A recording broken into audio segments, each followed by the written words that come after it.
ಇದೊಂದು ಅಪರೂಪವಾದಂಥ ಕಾರ್ಯಕ್ರಮ.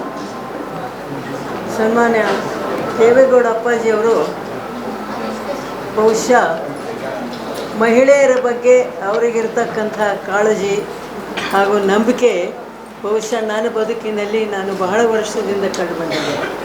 ಅದಕ್ಕೆ ನಾನು ರಾಜಕೀಯ ಗುರು ಅಂತ ಯಾವಾಗಲೂ ಹೇಳ್ತಿರ್ತೀನಿ.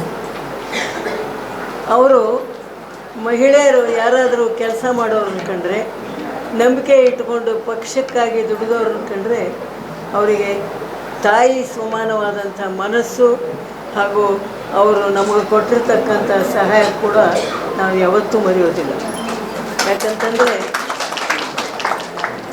ನಾನು ಯಾಕೆ ರಾಜಕೀಯ ಗುರು ಅಂತ ಹೇಳ್ತಾ ಇದ್ದೇನೆಂದರೆ, ಬಹುಶಃ ನನ್ನ ಬದುಕಿನಲ್ಲಿ ನನ್ನನ್ನು ರಾಜಕೀಯವಾಗಿ ಇಷ್ಟು ಎತ್ತರಕ್ಕೆ ಬೆಳೆಸಿರ್ತಕ್ಕಂಥ ಯಾರಾದರೂ ಇದ್ದರೆ ಸನ್ಮಾನ್ಯ ದೇವೇಗೌಡ ಅಪ್ಪಾಜಿಯವರು.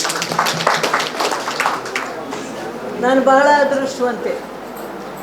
ಯಾಕಂತಂದರೆ ಭಾಳ ಜನ ಮಹಿಳೆಯರು ಸನ್ಮಾನ್ಯ ಅಪ್ಪಾಜಿಯವರು ನನಗೆ MLA ಮಾಡಿದರು, ಮಂತ್ರಿ ಮಾಡಿದರು, ರಾಜ್ಯಸಭಾ ಕಳಿಸಿದರು. ಯಾವಾಗಲೂ ಮಹಿಳೆಯರು ಬಂದು ಅಪ್ಪಾಜಿಯವ್ರ ಹತ್ರ ಏನ್ರಿ ಲೀಲಾವತಿಗೆ ಎಲ್ಲ ಕೊಡ್ತಾ ಇದ್ದೀರಿ ಅಂತಂದರೆ ಅವ್ರೇನು ಹೇಳಿದ್ರು ಅನ್ನೋದು ನನ್ನ ಜೀವನದಲ್ಲಿ ಮರೆಯೋದಿಲ್ಲ.